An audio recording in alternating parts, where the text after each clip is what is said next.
নমস্কার, তনুর গল্প সম্ভারে আমি তনুশ্রী আবারও তোমাদের স্বাগত জানাই। সারদা দেবী ছিলেন শ্রী রামকৃষ্ণ পরমহংসদেবের ধর্মপত্নী। তিনি অত্যন্ত সহজ সরল ভাষায় ধর্ম ও দর্শনের কথা বলে গিয়েছেন। সকলের প্রতি অপার করুণা ও দয়া ছিল সারদা মায়ের। সবাইকে তিনি নিজের সন্তান রূপে জ্ঞান করতেন। আজ সারদা মায়ের কয়েকটি বিশেষ বাণী তোমাদের আমি শোনাব, যা আজও আমাদের কঠিন সময় পথ দেখায়।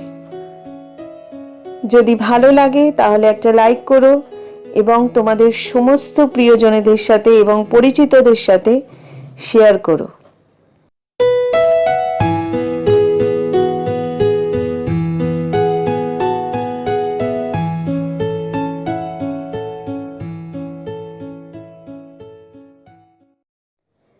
মা সারদা অত্যন্ত সহজভাবে জীবনের কঠিন সমস্যার সমাধানের পথ দেখিয়ে গিয়েছেন।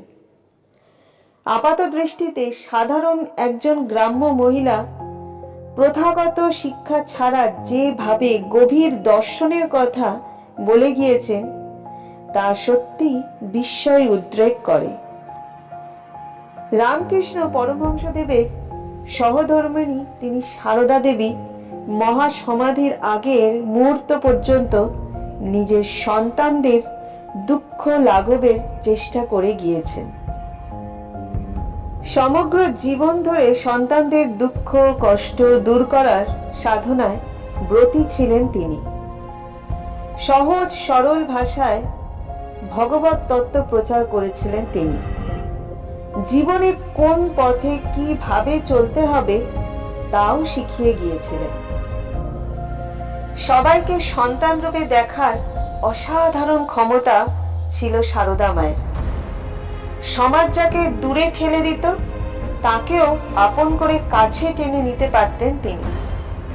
তিনি বলেন,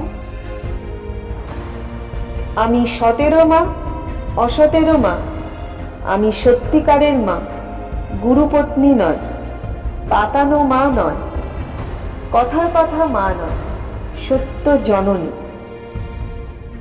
মহাসমাধির আগে সারদা দেবীর শেষ উক্তি সম্পর্কে জানিয়েছেন স্বামী গম্ভীরানন্দজি। তিনি বলেন, শ্রীমায়ের দেহ যাইবার মাত্র 5 দিন পূর্বে এক ভক্ত অন্নপূর্ণা মাকে দেখিতে আসিয়াছিলেন, কিন্তু ভেতরে যাইতে নিষেধ বলিয়া ঠাকুর ঘরের বাইরে দাঁড়িয়েছিলেন।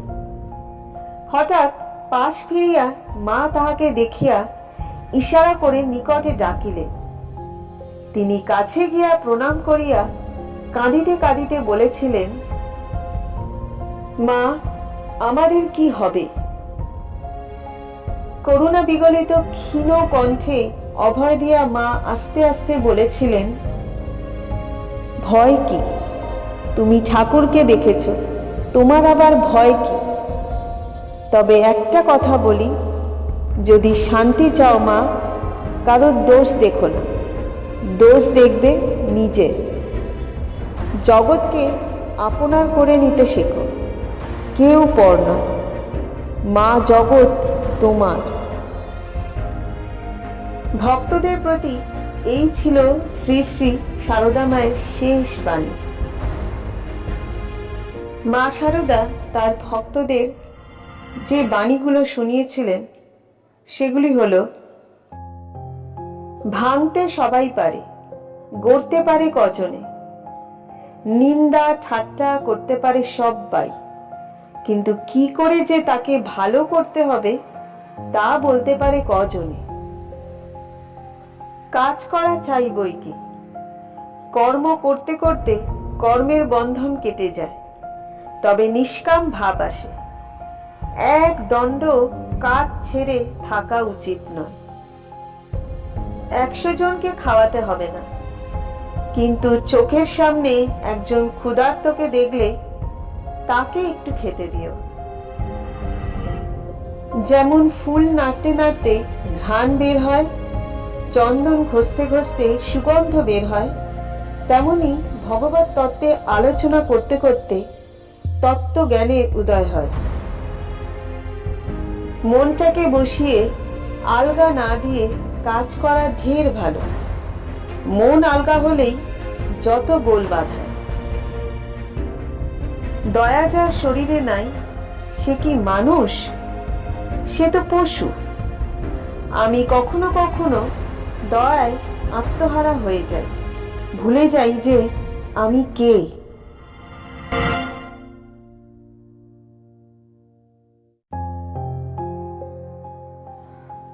আজকে এই পর্যন্ত।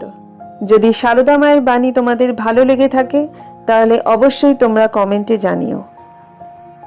পরবর্তী গল্প বা বাণী শোনার জন্য যারা এখনো পর্যন্ত আমার পেজটাকে ফলো করোনি তারা দয়া করে আমার পেজটাকে ফলো করে নিও।